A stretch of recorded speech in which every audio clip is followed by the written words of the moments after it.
Florence Perronnet, vice-présidente en charge de la prospective et de la production des savoirs à l'Association des directeurs immobiliers. Bonjour. Bonjour. Alors Florence, ça fait 30 ans que vous êtes dans les métiers de l'immobilier. Est-ce que vous pouvez nous résumer votre parcours? Oui, alors je suis un pur produit de l'immobilier puisque j'ai passé plus de 20 ans chez les grands bailleurs dans tous les métiers de l'immobilier, de l'investissement à la rénovation lourde des bâtiments, Donc vous avez toute la votre place ici. gestion. Voilà, donc l'immobilier est mon monde, On n'a un plus monde de secret pour passionnant. vous, voilà. Je pense qu'il a encore beaucoup de secrets pour moi. Justement, l'immobilier évolue quand même à un rythme absolument effréné. On voit qu'on est dans l'innovation, dans un nouveau concept d'immobilier en permanence. Vous suivez Oui. cette tendance? Vous Alors, adhérez? je l'ai, je crois, un peu anticipé, puisque après ces 20 ans passés dans l'ingénierie immobilière, je suis allée chez Sanofi, donc, qui est une grande société internationale. Laboratoire pharmaceutique. Voilà, un leader de la santé donc, et des solutions de prévention et de soins.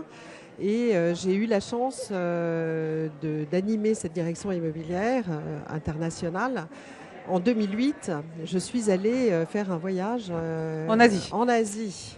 Et donc là, j'ai vu avec la longue vue ce qui se passait dans notre vieille Europe. J'ai eu vraiment cette sensation de Parce la qu'ils vieille étaient Europe. vraiment devant, avant-garde, ils avaient d'autres outils dans l'immobilier. C'est surtout qu'ils étaient tous au travail et tous très avancés, très agiles, voilà, tous C'est-à-dire passaient quoi, à que nous, on une travaille pas grande vitesse.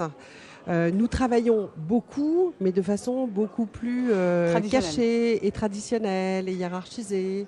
Et là, on avait l'impression d'entrer dans une ruche. Donc, je me suis dit que la mondialisation des échanges allait produire sur l'Europe quelque chose de détonnant. Et quand je suis rentrée, j'ai proposé donc de mettre en place chez Sanofi, il faut dire à la demande du directeur général qui était tout nouveau, de nouvelles façons de travailler, d'ouvrir les frontières. Voilà, donc, ça a Et été ils ont pour adopté? moi. Ils vous ont écouté? Alors, non seulement ils ont adopté, mais je pense que le dirigeant de l'époque, qui était Chris Vibarer, avait une vision très dynamique et très large de l'immobilier comme étant un outil absolument fabuleux au service de la transformation de son entreprise.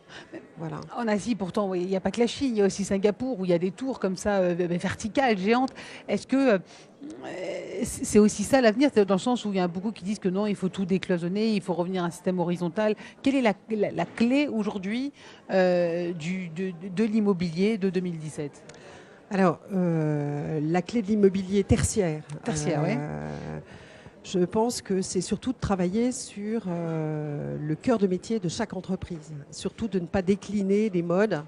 Voilà, ce serait beaucoup trop facile. Donc d'abord travailler par rapport à son cœur de métier et ensuite décliner un outil qui corresponde et qui soit parfaitement adapté à la performance de l'entreprise. Si on est dans la cité et si on a des activités financières, je pense qu'il est tout à fait possible d'avoir des tours.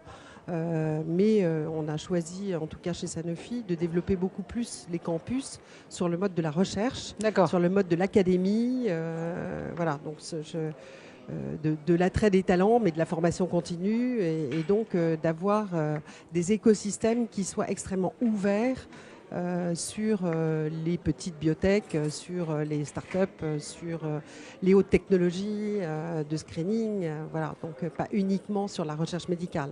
C'est donc une vision globale. Merci beaucoup Florence Perronnet, vice-présidente en charge de la prospective et des productions de savoir à l'Association des directeurs immobiliers. Merci beaucoup. Merci beaucoup Florence Perronnet. Et c'est maintenant Raouti Cheikh qui va nous rejoindre.